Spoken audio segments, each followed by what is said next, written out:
Presents moms kitchen కి స్వాగతం. సాధారణంగా మనము గుడికి వెళ్ళినప్పుడు ప్రసాదాన్ని ప్రత్యేకించి చాలా ఇష్టంగా తింటామండి. మనం ఇంట్లో ఎన్ని ప్రసాదాలు చేసుకున్నా గుడిలో ఇచ్చే ప్రసాదం, దాని రుచి, ఆ భక్తిభావం అందులో ఉంటుందో ఏమో కానీ మాటల్లో చెప్పలేం. అయితే ఈ ప్రసాదాల్లో అన్నవరం ప్రసాదానికి ప్రత్యేకమైన స్థానం ఉంది. మరి అన్నవరం ప్రసాదాన్ని ఎలా తయారు చేసుకోవాలి, దానికి అంటే ఏ విధమైన పదార్థాలు వాడాలి, ఇవన్నీ చెప్పడానికి మనతో పాటు రమగారు రెడీగా ఉన్నారు. గుడిలో దొరికే అన్నవరం యొక్క ప్రసాదాన్ని మీ అందరి కోసం చేసి చూపిస్తారు ఈరోజు రమగారు. నమస్తే రమగారు. నమస్తే జయ. రమగారు, ప్రసాదం ఇంట్లో చేసుకునే దానికన్నా గుడిలో ప్రసాదం అంటే అసలు మాటల్లో చెప్పక్కర్లేదు. మీరు చేసే పులిహోర నాకు చాలా ఇష్టం. ఇక వాటితో పాటు అన్నవరం ప్రసాదం, మనం అన్నవరం ప్రసాదం ఇంట్లో చేసుకోవాలి అని అనుకుంటాం కానీ గుడిలో లాగా ఎవ్వరికీ రాదు. ఎట్టి పరిస్థితుల్లో పొరపాటును కూడా అలాగే ఉంటుంది, సేమ్ టేస్ట్ సేమ్ వాసన అని అనకూడదు.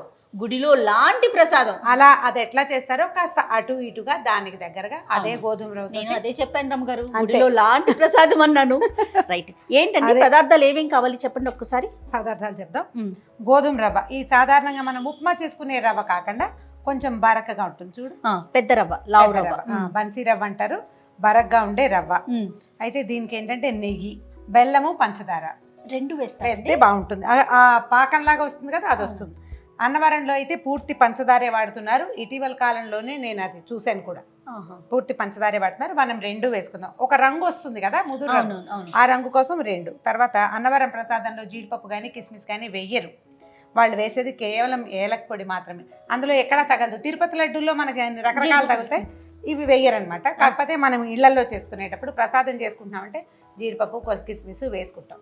అన్నవరం ప్రసాదం లాగా అనిపిస్తుంది కానీ అలా పూర్తిగా ఏం ఉండదు. మన పద్ధతులు యాడ్ చేసుకోవడం ఎంతో కొంత. ఇప్పుడు సాధారణంగా పులిహోర లేకపోతే పూర్ణాలని, గారెలని ఇవి మనకి తెలుసు. అవును, ఏ పండగకైనా చేసేసుకుంటాం. కానీ అన్నవరం ప్రసాదము అనేసరికి కేవలం సత్యనారాయణ వ్రతం రోజునే చేసుకుంటాం. ఇది చెప్పండి రమ్మగారు ఒకసారి. సింపుల్, రవ్వ కొద్దిగా వేయించుకోవటం. రవ్వ, ఒక గ్లాసు రవ్వకి 3 గ్లాసులు నీళ్లు పోసి రవ్వని బాగా మెత్తగా మృదువుగా అయ్యేదాకా ఉడికించుకోవటము. ఆ ఉడికిన రవ్వలో తొలుతుగా పంచదార పోయటము. పంచదార కరిగిపోయి పాకం వస్తుండగా బెల్లం కూడా వేయటం. పంచదార కరిగాక బెల్లం వేసుకుంటే బాగుంటుంది, మంచి రంగు వస్తుంది. మిగిలిన నెయ్యి వేసేసేయటం. జీడిపప్పు, కిస్మిస్ ముందే వేయించి పెట్టుకుంటాం, అవి ఎత్తి వేసేసుకోవటం. దీనికి ఏంటంటే ఒక్కొక్కళ్ళకి ఒక్కొక్క కొలత. ఒకటికి ముందే అసలు రవ్వ వేయించకుండానే ఎసట్లో పోసేసే పద్ధతి ఒకటి. కొంచెం వేయించిన రవ్వ ఎక్కువ రుచిగా అనిపిస్తుంది. నేను అది ఇది కూడా చేసి చూశాను. వేయిస్తే బాగుంది అనిపిస్తుంది, అందుకని వేయిస్తామన్నమాట. పాకం ఎలాగండి? ముదురు పాకం, ముదురు పాకం అది వచ్చేస్తుంది మనకు, అది జిగురు వస్తుంది బాగా, మనకు కనపడుతుంది. అది కొంచెం అంటుకుంటున్నట్టు ఉంటుంది. ఆ సమయంలో నెయ్యి వేసుకుని దింపేసుకోవాలి. సూపర్. కాకపోతే మనము దీన్ని స్వీట్ డిష్గా చేసుకోము. ఎప్పుడు ప్రసాదం అంటే సత్యనారాయణ వ్రతం చేసుకుంటున్నప్పుడు, ఇంట్లో ఏదైనా వ్రతం ఉంటే, కొంచెం మన కృష్ణుడికి సంబంధించిన పూజలు ఏమైనా ఉన్నప్పుడు కూడా చేసుకోవచ్చు. కొంచెం నెయ్యి వేసి ఏం చేద్దామంటే కాసిన జీడిపప్పులు, కిస్మిస్లు వేయించి పక్కన పెట్టేసుకుందాం ముందు. ఇది వరకు చెక్క లాంటి ప్రసాదం కూడా దొరికేది రమ్మగారు. ఇప్పుడు కూడా దొరుకుతుంది, బంగి ప్రసాదం అంటారు, దొరుకుతుంది. ఇప్పుడు కూడా దొరుకుతుంది. ఇప్పుడు అంటే అది నిలవ ఉండటం కోసం. ఇప్పుడు ఈవెన్ ఇది కూడా ఉంటుంది కానీ ఎక్కువ రోజులు ఉండదు. ఈ సత్యనారాయణ స్వామి ప్రసాదం ఏంటంటే ఆ వేడి వేడి మీదే విస్తరిలో వేసి కట్టేస్తారు కదా, ఆ విస్తరి యొక్క ఘుమఘుమ, ఆ చెట్టు ఆకు తాలూకు ఘుమఘుమ, తర్వాత ఆ వేడి మీదే ప్యాక్ చేయడం వల్ల అదొక డిఫరెంట్ టేస్ట్. అదేంటంటే అది ఒక 4-5 తినేయం మనం ప్రసాదంలో. ఒక్క నలకంత పెట్టినా అది అమృతంతో సమానంగా. అవునవును, రుచే వేరుగా ఉంటుంది. రుచే వేరుగా ఉంటుంది. మనం ఇంట్లో చేస్తే ఆ రుచి వస్తుంది అని చెప్పడం మాత్రం అలా జరగదు. ఎవరం చేసినా ఎట్టి పరిస్థితుల్లో కనిపించదు రమ్మగారు. ఏ ప్రసాదం అయినా కూడా చూడండి, ఎంత చేయి తిరిగిన వాళ్ళు చేసినా క్షేత్ర ప్రాధాన్యం ఒకటి ఉంటుంది, క్షేత్రం యొక్క గొప్పతనం. తిరుపతి లడ్డు ఇప్పుడు మనకి ఎన్ని చోట్ల అద్భుతమైన స్వీట్ షాప్స్ ఉన్నాయా, ఎవ్వరికి ఆ రుచి రాదు. తిరుపతిలో ప్రసాదం అందులోనే ఉంటుంది, క్షేత్రం వల్ల. ఎలా రమ్మగారు ఎందుకని అంటారు అంటే ఆయనకి ముందు నైవేద్యం పెట్టేశాక దానిలోకి ఏదైనా ఒక శక్తి లాంటిది వస్తుందంటారా? అంటే ఇప్పుడు మనం తీసుకునే ప్రసాదాలన్నీ నైవేద్యం పెట్టబడతాయో లేదో తెలియజేయ, కొన్ని పెట్టబడతాయి. ప్రధానమైనది ఏంటంటే ప్లేస్, ఆ ప్రాంతం వల్ల అని నేను నమ్ముతాను. నాకైతే చాలా గట్టిగా ఉద్దేశం ఉంటుంది. అవునవును. ఇప్పుడు తిరుమల వెళ్తామా మనం, నువ్వు ఏ వెంకటేశ్వర స్వామి దేవాలయానికైనా వెళ్ళు, మామూలుగా వెళ్తాం వస్తాం, అర్చన చేయించేసుకుంటాం, నిలబడి చూస్తూ ఉంటాం. అదే నువ్వు తిరుమలలో నువ్వు ఎక్కడ నీ దృష్టి పెడితే నీ దృష్టి అక్కడే అయిపోతుంది. స్వామిని పైకి కిందకి మనం చూడగలమా? అసలు చూడడం ఏంటి, చూసి వచ్చిన తర్వాత ఏం చూసావో చెప్పు అంటే కళ్ళు మిరుమిట్లు గొలుపుతుంటాం. క్షేత్రంలో ఉంది అది. అవును అవును. కాబట్టి ప్రసాదాలు కూడా అంతే. జస్ట్ మనం ఒక పదార్థం ఇది చేసుకుంటాం. సత్యనారాయణ వ్రతం అప్పుడు చేసుకుంటే ఇది కూడా చూడు 2-3 గ్లాసులు కేజీలు చెయ్యం, చేసుకుంటాం. 1 కేజీ బాబు. అన్నవరం ఏమన్నా వెళ్ళారండి ఈ మధ్యలో? చాలా రోజులు వెళ్ళాను, ఒక 3 ఏళ్ళు అయినట్టుంది. ఇదే పరిస్థితుల వల్ల వెళ్ళలేకపోతున్నాం ఎక్కడికి. పరిస్థితుల వల్ల వెళ్ళలేకపోతున్నాం, అవన్నీ మరి ఇబ్బందులుగా ఉన్నాయి కదా. అక్కడ సామూహికంగా వ్రతం చేయించుతారు కదండి, సత్యనారాయణ వ్రతాలు చేయించుకుంటారు కదా, చేసుకోవచ్చు మనం కూడా. మనకి ఇప్పుడు చాలా దేవాలయాల్లో ఆ ఫెసిలిటీ కనపడుతూ ఉంటుంది. అవును. అన్నవరంలో మనం క్షేత్రంలో చేసుకున్న సంతోషం వేరు కదా. మనం మామూలుగా పెళ్ళిళ్ళప్పుడు అప్పుడు మొక్కుంటాం, పెళ్ళి పెళ్ళి అయితే మాత్రం ఖచ్చితంగా అన్నవరం వెళ్ళొస్తాం అనేది ఒక మొక్కు ఉంటుంది మనకి. అట్లా అలవాటు చేసుకున్నాం బాగా. అవును. రవ్వ ఇచ్చేసి చెప్తా, కొంచెం లావు రవ్వ అయితే మీరు అన్నట్లుగా బాగుంటుంది. దీన్ని బాగా సన్నటి మంట మీద నిదానంగా వేయించాలి. ఇది ప్రసాదం ఏంటంటే గబగబా రవ్వకేసరిలాగా టకటకలాడించడానికి మాత్రం కుదరదు, కొంచెం తాపీగా చేసుకోవాలి. మీన్ వైల్ మనం ఏం చేద్దామంటే ఈ రవ్వ వేగే లోపల దీనికి సరిపడా నీళ్ళని పక్కన పెట్టుకుని కాచేసుకుందాం. రైట్. ఇది చేసేటప్పుడు ఏంటంటే ఇది అడుగంటుతుంది, అందుకని ఇది వేయించుకోవాలి. మొదటిది పాత్ర కొంచెం మందపాటి పాత్ర పెట్టుకోవాలి. ఓకే. రమ్మగారు నీళ్ళు పోయినా 1కి 4 గ్లాసులు పోసుకుందాం జయ. 1కి 4. ఇది వేగటానికి నిదానంగా వేసుకోవాలి. అవును. ఉడకటానికి కూడా నిదానంగా ఉడికితేనే ఇది బాగుంటుంది అన్నమాట. ఓకే. మంచి వాసన వస్తుంది రమ్మగారు, వేగిన వాసన వస్తుంది. మరి కాసేపు వేగనిస్తేనే బాగుంటుంది. అవును. నెయ్యి పడితే చాలు, ఏ పదార్థమైనా వాసన పోతుంది.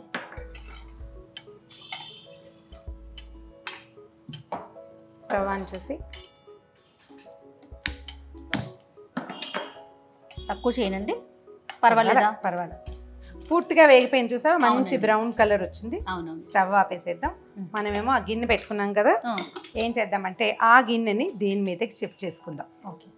ఒక్క నిమిషం దీన్ని వెలిగిస్తాను, ఎందుకంటే ఆ స్టవ్ పెద్దది కదా. అవునవును. మనం నీళ్లు కాచడం కోసం పెట్టుకున్నాము. ఓకే. ఇది రవ్వ చల్లారాల్సిన అవసరం ఏం లేదు. మనం మరిగిన నీళ్లు కనుక పెట్టుకుంటే తొందరగా అంటే ఉడికిపోతుంది, చకచక టైం కలిసి వస్తుంది అన్నమాట.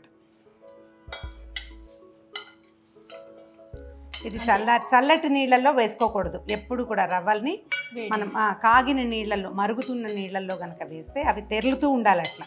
మనం ఉప్మా కూడా అంతే చేస్తాం కదా. ఉప్మా కూడా అంతే చేస్తాం. సన్నీళ్ళు పడ్డాయా రవ్వ వెంటనే రాళ్ళు, ఉండలు, గచ్చకాయలు అలా అయిపోతుంది. దీన్ని కనీసం ఒక 10-12 నిమిషాల పాటు ఉడకనివ్వాలి. మనం 1కి 4 నీళ్ళు పోసాము, అదంతా రవ్వ పీల్చుకుని బాగా మెత్తగా అయ్యేదాకా దీన్ని వదిలిపెట్టేసేయాలి. ఓ చిన్న మూత ఏదైనా పెట్టి దీన్ని మనం ఎందుకు పెట్టుకున్నాం, అడుగు మంద ఉన్న గిన్నె, నిదానంగా ఉడకటానికి అండ్ అడుగంటకుండా ఉంటానికి. మధ్యలో 1-2 సార్లు కదిపితే సరిపోతుంది. ఏదో అడుగుతున్నావు కాదు రమ్మగారు, అన్నవరము వెళ్ళాలని అనుకుంటారు కానీ వెళ్ళలేకపోతామని చాలా మంది దగ్గర విన్నానండి. ఒప్పుకోడట దేవుడు, కొంతమందిని ఒప్పుకోడు. వాళ్ళకి అంటే ఏమన్నా కర్మ పరిపక్వం చెందితే గానీ వాళ్ళని రానివ్వదు ఆ క్షేత్రం అని చెప్తారు. అట్లా వాళ్ళ నమ్మకమే. అయితే ఒకవేళ మనం మొక్కుకుని వెళ్ళలేకపోతున్నాము అని భావించిన వాళ్ళు ఇంట్లో సత్యనారాయణ వ్రతం చేసుకోవచ్చు కదా. ఆ రకంగా మన కర్మ దుర్విపాకాన్ని మనం తగ్గించుకోవచ్చు. ఒక 4-5 సార్లు మూత తీసి కదుపుకోవాలి, ఎందుకంటే నీళ్ళు చాలా పోసాం. అదంతా ఉడికేదాకా వదిలిపెట్టేసాలి. 10-12 నిమిషాలు కనీసం పడుతుంది. దీన్ని ఎంత నిదానంగా చేస్తే అంత బాగా వస్తుంది. హడావిడి పడదు. అలాగే మన కర్మక్షయాన్ని కూడా హడావిడి పడకూడదు. దానికి సమయం తీసుకొని ఇవ్వాలి, దాని మీద ఆలోచించకూడదు. ఇబ్బందులు వస్తే వాటిని భరించేస్తే తొందరగా తీరిపోతుంది. అనుభవించాలి. ఎట్లయినా సరే వీటిని నేను దాటేసేయాలి, ఇవి నాకు తొలగిపోవాలనుకోవటానికి లేదు. అనుభవించే దాన్ని తీర్చుకోవాలి. ఆ అనుభవాన్ని స్పీడ్ చేయటం కోసమే మనం దైవారాధన చేసుకుంటాం, దేవతార్చన చేసుకుంటాం. దానివల్లే మనం స్వాంతం పొందుతాం. ఏదో భగవదారాధన చేసుకోవటం, ఏదో చదువుకోవటం, ఏదైనా పూజ చేసుకోవటం, వాటితోటి మనం సెట్ చేసుకోవాలన్నమాట దాన్ని. సూపర్ రమ్మగారు, ఉడికిన వాసన వస్తుందండి కదా. ఇప్పుడు చూద్దాం. అడుగు పడతాను అంటోంది, వచ్చేసింది అంటే నీళ్ళన్నీ పీల్చేసింది. చూడు చక్కగా కనిపిస్తుంది, చూసావా ఉడికింది. పంచదార ఇచ్చేసి 1 గ్లాస్ పంచదార, పంచదార కొంచెం కరిగాక ఓకే. అప్పుడు వేసుకుందాం బెల్లం. పంచదార పాకం 2 నిమిషాల్లో వచ్చేస్తుంది, ఎందుకంటే ఇది వేడిగా ఉంది కదా, కరిగిపోతుంది. ఇప్పుడు దాకా చిక్కగా ఉన్నట్టుందా, ఇప్పుడు పంచదార వేసేసరికి పలచబడిపోయింది. మనం ఇలాంటివి చేసుకునేటప్పుడు ఈ పాత్రలు వాడుకోవాలి. ఇత్తడి గిన్నెలు. ఇంకోటి ఏంటంటే రకరకాలు వండుతాం మనం మూకుళ్ళల్లో వాటిలలో. ఇప్పుడు నాబోటి వాళ్ళకైతే అన్ని రకాలు వండుతాం కదా, ప్రసాదం కోసం అని ప్రత్యేకంగా కొన్ని పాత్రలు ఉంచుకోవాలి. అన్నం వండుకునే గిన్నె, ఇది అన్నం వండుకునే గిన్నె, అవును, దాంట్లో చేసుకుంటే బాగుంటుంది. ప్రసాదం చేసుకోవడానికి ప్రత్యేకంగా పాత్రలు, అది కలుపుకోవటానికి, అది దేవుడి దగ్గర పెట్టడానికి అట్లా ప్రత్యేకంగా కొన్ని అట్ట పెట్టుకుంటే బాగుంటుంది. మనం ఎంగేజ్ చేసినవి రకరకాల పదార్థాలు బయట నుంచి తెచ్చినవి చాలా రకాలు పెడతాం కదా, అవి పెట్టినవి కాకుండా కొంచెం పవిత్రంగా, మళ్ళీ ప్రతిసారి కొత్త వస్తువు ఎలా కొంటాం కదా, అందుకని పాతకాలపు ఇత్తడి గిన్నెలు అవి ఉంటే చక్కగా అటక మించి దించి వాటిని ప్రసాదం చేయడానికి వాడుకోండి. ఇత్తడి పాత్రలో వండిన పదార్థం నిదానంగా ఉడుకుతుంది, చాలా స్లోగా అండ్ ఈవెన్గా మంట అందుతుంది. ఇప్పుడు స్టీల్ది పెట్టామనుకో ఓ పక్కన మాడుతుంది, ఓ పక్కన ఉడకనట్టుగా ఉంటుంది. దీంట్లో అట్లా ఉండదు, మొత్తం మంట సమానంగా అందుతుంది అన్నమాట. అందులో పాకం వచ్చేస్తుంది, క్షణంలో వచ్చేస్తుంది పంచదార. ఇప్పుడు బెల్లం వేసేద్దాం జయ. నా ప్లాన్ ఎలా అంటే, ఒక గ్లాస్ రవ్వకి 1 గ్లాసు పంచదార, 1/3 గ్లాసు బెల్లం. ఈ బెల్లం వేస్తే కొంచెం తగ్గించాను, గ్లాస్ పూర్తిగా వేయకుండా బెల్లం వేస్తే దీని రంగు బాగా అందంగా వస్తుంది, ముదురు రంగు వస్తుంది అన్నమాట. ఓకే, మొత్తం బెల్లం కూడా చేసుకోవచ్చు, మన ప్లాన్, మన అలవాటుని బట్టి. నాకు పంచదార వేస్తే ఎక్కువ బాగుంది అనిపిస్తుంది. దీన్ని కూడా సిమ్లో చక్కగా అట్లా ఉడకనివ్వాలి. ఈ బెల్లము పంచదార కలిసి ఒక రంగు మారి చిన్న ముదురు రంగు వస్తుంది.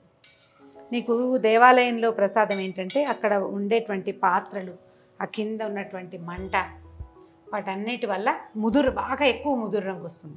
మనకు అంత ముదురు రంగు రాదు, మన పొయ్యిలో అంత హీట్ కూడా ఉండదు. అవునవును, కొంచెం కలర్ చేంజ్ ఉంటుంది, కాస్త ముదురు రంగు వస్తుంది అనమాట. అక్కడ భారీ ఎత్తున చేస్తారు కదా. ఇప్పుడు మెషినరీ కూడా వచ్చింది, అంతా టెక్నాలజీ వాడుతున్నారు. ఇది వరకు వేడి ఆ సెగలు పొగలలో దాన్ని ఇట్లా కదుపుతూ అసలు ప్రసాదం చేసేవాళ్ళు కాలిపోయినట్టు ఉడికిపోయినట్టు ఉండేది పాపం. ఇప్పుడు పాతకాలం పద్ధతులు కట్టెల పొయ్యి కూడా, ఇప్పుడు ఏంటంటే కొంచెం పద్ధతులు మార్చుకున్నారు కదా, దాని అంతా అది స్విచ్ చేస్తే ఈ మెషిన్లో వరుసగా కింద నుంచి రవ్వ వచ్చేస్తుంది. కానీ నాకు జ్ఞాపకం ఉండి అన్నవరం ప్రసాదాన్ని వేయించరు, రవ్వ వేపరు. రవ్వ వేగే రవ్వ కాదు, పచ్చి రవ్వే పోస్తారు. అదే నీళ్లు కలపళ్ళాడుతున్న నీళ్ళలో రవ్వ పోసేస్తారనమాట. అక్కడ పద్ధతి అది. మనం ఏంటంటే ఇంకొంచెం బాగుంటుందని, కాస్త ఇంకా మృదువుగా అవుతుందని అలా అనిపిస్తుంది అనమాట, కొంచెం సాఫ్ట్గా కనిపిస్తుంది. జయ చూడు, దాపగా పాకం వచ్చేస్తుంది. ఇప్పుడు ఏం చేద్దామంటే, మనం 1 కప్పు 1 గ్లాస్ కదా చేస్తాం, 1/2 కప్ కంటే కొంచెం తక్కువగా నెయ్యి. ఓకే, అంటే 1/2 గ్లాస్ కంటే తక్కువ, కొంచెం పూర్తిగా సగం అక్కర్లేదు. ఓకే, ఈ నెయ్యి వేసి 10 నిమిషాలు దీన్ని దగ్గర పడినిస్తే ఇంకా చాలా బాగుంటుంది. ఇప్పుడు చూడు రంగు, మనం మొదట బెల్లం వేసినప్పుడు రంగు వేరు, ఇప్పటి రంగు వేరు. దీన్ని నల్లగా చేయాలని భావించద్దు, ప్రసాదం ఇలా ఉంటేనే బాగుంటుంది. జ్ఞాపకం పెట్టుకుని మనం ఏం చేయాలంటే, అడుగు మందం ఉన్న గిన్నెని మాత్రం ప్రిఫర్ చేయండి. అప్పుడు ఏమవుతుందంటే మాడకుండా ఉంటుంది. దీనికి 3 పోసే కొలత కూడా ఒకటి ఉంది, 1కి 3 కూడా పోయచ్చు. 1కి 3 పోస్తే నాకు మళ్ళీ మీరు తాపీగా నుంచోలేరు, దగ్గర పడేసరికి టెన్షన్గా ఉంటుంది, అడుగంటిపోయింది అని. అడుగంటితే పర్ఫెక్ట్ మాడిన రుచి వచ్చేస్తుంది. మాడనివ్వకుండా చేయాలంటే 4 నీళ్ళు పోస్తే, ఒకసారి చేసి చూడండి మీకు ఆ తేడా తెలుస్తుంది. ఇదేంటంటే ఇప్పుడు చల్లారితే, ఇప్పుడు పలచగా కొంచెం అలా ఉంది కదా, ముక్కలు పడుతుంది చూడు, పాకం వస్తుంది చూసావా అందులో నుంచి, అది మనకి చక్కగా దగ్గర పడి చిన్న అట్లా ముద్ద చేయటానికి వీలుగా వచ్చేస్తుంది. టంగుమని గట్టిగా అవ్వదు, స్పూన్తో ముక్క ఇట్లా కేక్ ముక్కలాగా రావటం కాకుండా హల్వా ఎలా వస్తుందో అట్లా వస్తుంది, పెట్టడానికి ఉంటుంది. ఇందులో చివరికి మనం నెయ్యి వేసాక కొంచెం కదిపితే, మనం 4 నీళ్లు పోయటం వల్ల వచ్చే అడ్వాంటేజ్ ఏంటంటే ఎక్కువ కలపక్కర్లేదు, టెన్షన్ లేదు. అవునవును, గిన్నె మందపాటి గిన్నె అయితే ఇంకా అసలు టెన్షన్ ఉండదు. జీడిపప్పులు, తర్వాత ఏలక పొడి ధారాళంగా వేస్తారా? అంటే ధారాళంగా వేయను, 1/3 స్పూన్ వేస్తాను అంతే. రమ్మగారు, సందర్భం కాదు కానీ మీరు ఎలా క్లీన్ చేస్తారండి, ఎలా తోముతారు, దేంతో తెల్లగా రావాలంటే? సబీనా లాంటి దాంతో. సబీనా చింతపండు లాంటివి పెట్టారా? చింతపండు పెడతాం, చింతపండు పెడతాను. అంతే పొద్దున మనం చారు పెట్టుకుని చింతపండు రసం చేసింది అవన్నీ చింతపండులు ఉంటాయి కదా, ఆ రద్దుని కొంచెం మన నానిపోయిన తర్వాత మనం పులుసు పిసికేసాక మిగులుతుంది కదా, అది కొంచెం పక్క పెడితే కొద్దిగా ఉప్పు అద్ది కనుక తోమేస్తే చక్కగా ఇట్లా మళ్ళీ బంగారు రంగులో కళ్ళుప్పు పెట్టి తోమేసుకుంటే వస్తుంది. జయ రెడీ అయిపోయింది. చూడు ఇది నీకు ఇట్లాంటి పాకం. అది చూడు మనం అది పడుతుంటే ఒక ధార వస్తుంది చూస్తే తీగలాగా వస్తుంది. ఆ పాకం ఆ కన్సిస్టెన్సీ వస్తే తీసేసుకోవచ్చు.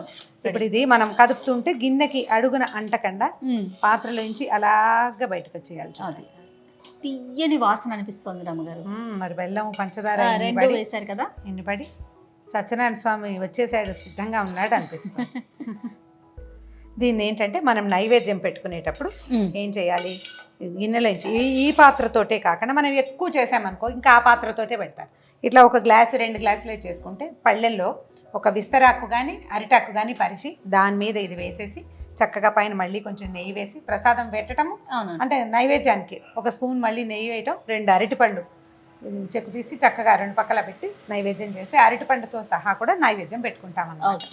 రెడీ చేయ మనకు కావాల్సిన పర్ఫెక్ట్ కన్సిస్టెన్సీ వచ్చేసింది. అవునండి.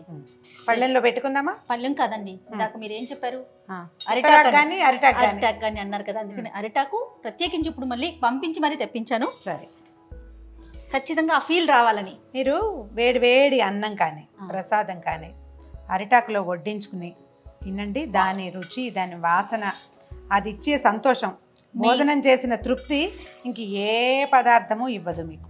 సంతోషం భలే ఉంటుంది. అది మంచి మాట చెప్పారు మీరు. అన్నం తినటం ఎందుకు జయ? ఆత్మానందం కోసం కదా. ఏదో తినేస్తాం టైం బీయింగ్ మనం. అయితే ఎప్పుడైనా ఒకసారి ఇలాంటి ఆత్మానందాన్ని పొందాలి ఎవరైనాను. అవును. చూడు మనం ఎంత చేసాం, 1 గ్లాసు ఎంత ప్రసాదం అయింది. ఓ సత్యనారాయణ వ్రతం ఒక 15-20 మందికి తలా ఒక ప్రసాదాన్ని మనం అంటే స్వీట్ డిష్గా భావించాం కదా. అవునవును. కరెక్ట్గా మనకు కావాల్సినంత తలా కాస్త చెంచా ప్రసాదం తింటే తృప్తిగా ఉంటుంది. సరేనా రమ్మగారు? 1 స్పూన్ నెయ్యి మన సిగ్నేచర్ అనమాట. ఆ వేడికి అదే మీద నిదానంగా కరిగిపోతుంది. ఇదిగో నీ కమ్మని సత్యనారాయణ స్వామి ప్రసాదం అరిటాకులో.